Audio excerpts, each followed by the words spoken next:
They fought. They picked easy targets, an elderly black couple, alone on a quiet roadside. No backup, no witnesses. Just intimidation in broad daylight.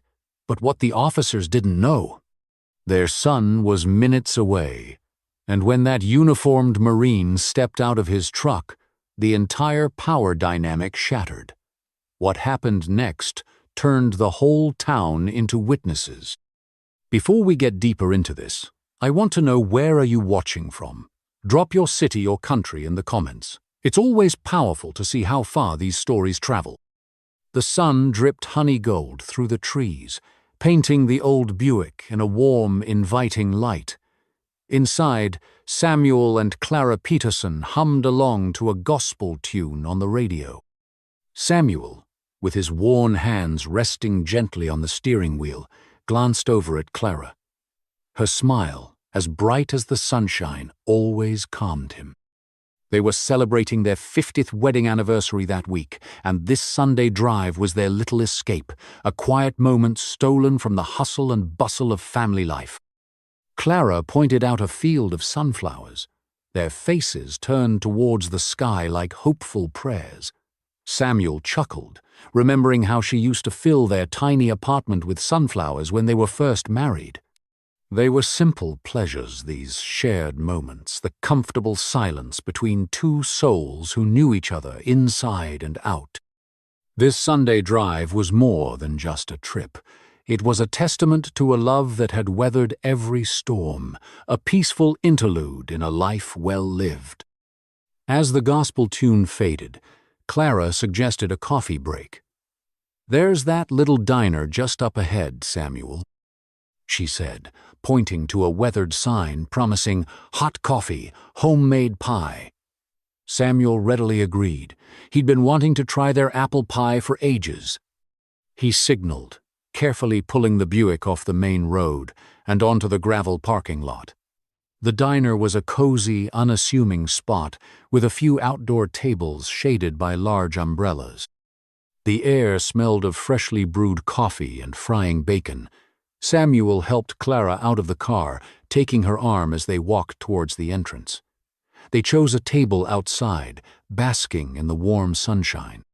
It was the perfect pause in their perfect day, a moment of simple contentment before the world decided to intrude. They smiled at each other, already anticipating the sweet taste of coffee and apple pie. Before they could even settle into their chairs, a police cruiser pulled up abruptly behind the Buick, kicking up a cloud of dust. Two officers emerged, their expressions stern. They didn't acknowledge Samuel and Clara with a greeting, instead walking directly towards them with a purposeful stride. The taller officer, a young man with a shaved head, stopped a few feet away, his gaze fixed on Samuel. The other, a woman with her sunglasses perched on her head, circled the Buick slowly, her eyes scanning every detail. The air, once filled with the sweet aroma of coffee, now crackled with an unsettling tension. Samuel and Clara exchanged a worried glance, a sense of unease washing over them. Their peaceful Sunday was about to be shattered. What could they possibly want? "That your vehicle, sir?" the taller officer asked, his voice devoid of warmth. Samuel, taken aback, nodded slowly. "Yes, officer, it is. Is there a problem?" The officer didn't answer the question. "Do you have proof of ownership?" he pressed, his eyes narrowed. Clara gasped softly. "Proof of ownership? Officer, we've owned that car for over 20 years. Samuel interjected, his voice trembling slightly. "We're just out for a Sunday drive." The female officer, still circling the Buick, spoke up for the first time. "The license plate doesn't match the vehicle description in our system," she stated flatly. "We need to see some identification and proof that this is in fact your car." The accusation hung heavy in the air, a blatant insinuation that they were criminals. Samuel felt a surge of anger mixed with disbelief. This was their car, their life, their Sunday, and these officers were treating them like thieves. We don't have the registration on us, officer. Samuel admitted, his voice laced with frustration. It's at home, in a safe place. The taller officer scoffed. That's convenient, isn't it? He took a step closer, invading Samuel's personal space. Sir, we have reason to believe this vehicle is stolen. Step away from the car. Clara, her hands trembling, reached out and gently touched Samuel's arm. Samuel, don't argue with them, she pleaded, her voice barely a whisper. The female officer approached Clara, her expression hardening. Ma'am, please remain silent and allow us to conduct our investigation. The officers began to search the Buick, opening doors and rummaging through the glove compartment. Samuel and Clara stood helplessly by, watching as their privacy was violated, their dignity stripped away. The aroma of coffee and apple pie was now completely overshadowed by the bitter taste of injustice. A small crowd began to gather, drawn by the commotion, their faces etched with curiosity and concern. The taller officer pulled Samuel away from the car, his grip tightening on Samuel's arm. Sir, I need you to answer some questions, he said, his voice rising. Where did you get this vehicle? Samuel, his voice shaking with a mixture of anger and fear, retorted, I told you, officer, it's our car. We bought it brand new. The female officer, emerging from the Buick, held up a small, worn photograph. Who are these people? She demanded, her voice laced with suspicion. It was a picture of Samuel and Clara's grandchildren, taken years ago.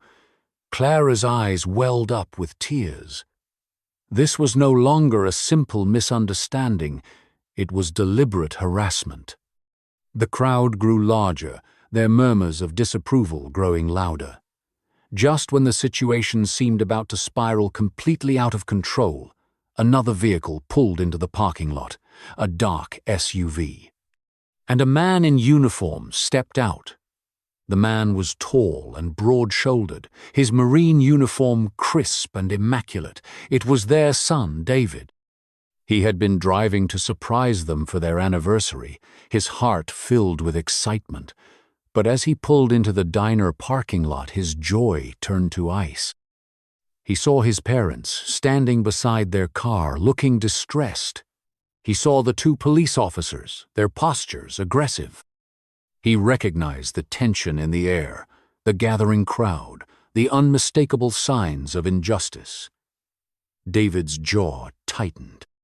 He parked quickly and strode purposefully towards the scene, his eyes fixed on his parents. He could see the fear in their eyes, the humiliation etched on their faces. A fire ignited within him, a protective instinct honed by years of service and a lifetime of love for his parents. He wouldn't let anyone disrespect them, not on his watch. David approached the group, his posture ramrod straight, his voice calm but firm. Officers, he said, his eyes meeting those of the taller policeman. I am Marine Gunnery Sergeant David Peterson. These are my parents. Can you please explain what's going on here? The taller officer, momentarily taken aback by David's presence and authoritative demeanor, stammered slightly. Sir, we're just conducting a routine investigation. The license plate on this vehicle doesn't match the vehicle description in our system. David's gaze hardened. With all due respect, officers, this is their car. They've owned it for decades. I find it hard to believe that a simple clerical error warrants this level of scrutiny.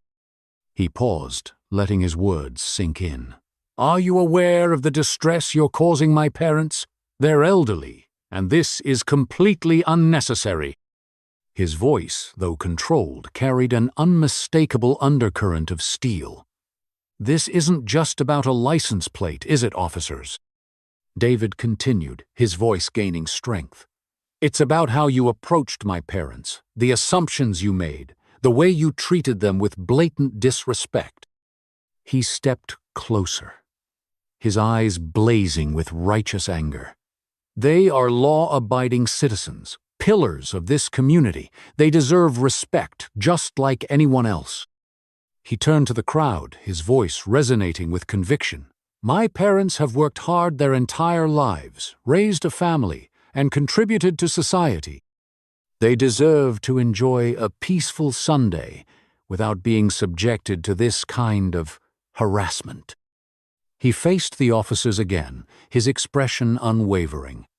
"I demand that you apologize to my parents for the way you've treated them, and I expect you to conduct yourselves with professionalism and respect from this moment forward." The silence that followed was deafening. Everyone waited, holding their breath, to see what the officers would do next. The crowd, initially a collection of curious onlookers, had transformed into a silent, supportive force. They watched with bated breath as David stood his ground, his voice echoing with unwavering conviction. Some shook their heads in disbelief at the officer's behavior, while others exchanged knowing glances, recognizing the familiar sting of injustice. An elderly woman, her eyes filled with compassion, stepped forward and gently placed a hand on Clara's arm, offering a silent gesture of solidarity. A young man pulled out his phone, recording the scene, capturing the raw emotion and the power of David's stand. The diner employees peeked out from the windows, their faces reflecting a mix of concern and admiration. The crowd's presence amplified the weight of the situation, turning a routine traffic stop into a public reckoning. David's courageous defense had ignited a spark, transforming onlookers into active witnesses, united in their disapproval of the officers' actions and their support for Samuel and Clara. The officers, now acutely aware of the scrutiny, began to shift uncomfortably, their initial confidence replaced by a growing sense of unease. The taller officer shifted his weight uncomfortably, avoiding David's direct gaze. "Sir," he began, his voice noticeably softer, "we were just following protocol. We have to investigate any discrepancies we find." The female officer chimed in, her tone defensive. "The system flagged the license plate. It's not our fault. The information is incorrect." She glanced nervously at the crowd, then back at David. "We didn't mean to cause any trouble." David raised an eyebrow, his expression skeptical. "Trouble? You subjected my parents to unwarranted suspicion and harassment based on supposed discrepancy. That's more than just trouble, officers. That's a violation of their rights and a complete lack of respect." The officers, realizing they were losing control of the situation and facing growing public condemnation, began to backtrack further, their attempts at justification sounding increasingly weak and unconvincing. They were scrambling to salvage their reputation and avoid further escalation. David stood tall, a beacon of unwavering resolve in the face of injustice. His presence radiated strength and integrity, a powerful contrast to the officer's dwindling authority. His words, spoken with conviction and fueled by love for his parents, resonated deeply with the crowd, transforming their passive observation into active support. The officers, acutely aware of David's unyielding stance and the crowd's growing disapproval, were visibly shaken. Their attempts to justify their actions had fallen flat, exposed as flimsy excuses for discriminatory behavior. David's unwavering demand for respect had stripped them of their authority, forcing them to confront the consequences of their actions. His powerful stance not only defended his parents, but also served as a potent reminder of the importance of standing up against injustice, regardless of the circumstances. His actions demonstrated that even in the face of authority, integrity and love can prevail. The atmosphere shifted palpably, the tension replaced by a sense of hope and the expectation of a just resolution. The taller officer, swallowing hard, finally addressed Samuel and Clara. "Sir, ma'am, he mumbled, his voice lacking sincerity. "I apologize if we caused you any inconvenience. We were just doing our job." The female officer added, her tone equally insincere. "We have to be thorough. It's for everyone's safety." David, unimpressed by their forced apologies and weak justifications, stepped forward. "Those words ring hollow, officers. An apology without acknowledging the harm you caused is meaningless." He looked directly at the taller officer. "Do you understand the fear and humiliation you inflicted on my parents? Do you recognize the racial undertones of your actions?" The officers remained silent, their expressions a mixture of embarrassment and defiance. Their forced apologies and feeble attempts at justification only served to highlight the injustice of their actions, failing to appease the crowd or diminish the impact of David's powerful stand. It was clear that their words were merely a formality, offered to escape the consequences of their behavior rather than genuine remorse. The officers, defeated and humiliated, retreated to their cruiser and drove away, leaving behind a lingering sense of unease. Samuel and Clara, though shaken by the experience, were deeply grateful for David's unwavering support. Clara clung to David's arm, tears streaming down her face. "Thank you, son," she whispered, her voice trembling. "Thank you for standing up for us." David embraced his mother tightly, his heart filled with love and protectiveness. "I'll always be here for you, Mom," he reassured her. He turned to his father, placing a hand on his shoulder. Samuel, though visibly shaken, managed a weak smile. The crowd, witnessing the tender reunion, erupted in applause, their support washing over Samuel and Clara like a warm embrace. People offered words of encouragement and sympathy, their voices filled with genuine concern. The diner owner brought out 2 slices of apple pie and 2 cups of coffee, refusing to accept payment. "On the house," he said, his eyes filled with compassion. "You deserve a little peace and quiet after all that." Even after the officers had left, it took a long time for the couple to be able to shake the incident off and to feel safe again. Even as Samuel, Clara, and David finally sat down to enjoy their coffee and pie, a heavy question lingered in the air. Why? Why were these officers so quick to suspect an elderly black couple of stealing their own car? Was it truly just a clerical error, or was something more sinister at play? The incident served as a stark reminder that racial profiling and unconscious bias continue to plague our society, casting a shadow over even the simplest of pleasures. It highlighted the vulnerability of marginalized communities and the importance of vigilance in the face of injustice. But perhaps the most important question to consider is this: what would have happened if David hadn't arrived? Would Samuel and Clara have been subjected to further harassment or even arrest? The story of their Sunday drive compels us to examine our own roles in confronting injustice and to ask ourselves, what can I do to stand up for those who are being unfairly targeted? This story, though specific to Samuel and Clara, reflects a much larger problem. It challenges us to consider how we can build a more just and equitable society for all. What steps can we take to address racial profiling and unconscious bias within our communities and institutions? It starts with awareness. We must acknowledge the existence of these issues and be willing to confront our own biases. We must also support policies and initiatives that promote equality and accountability. Furthermore, we can all be like David. We can choose to be active bystanders, intervening when we witness injustice and using our voices to speak out against discrimination. We can support organizations working to combat racial inequality and promote understanding. Let's use this story as a catalyst for change.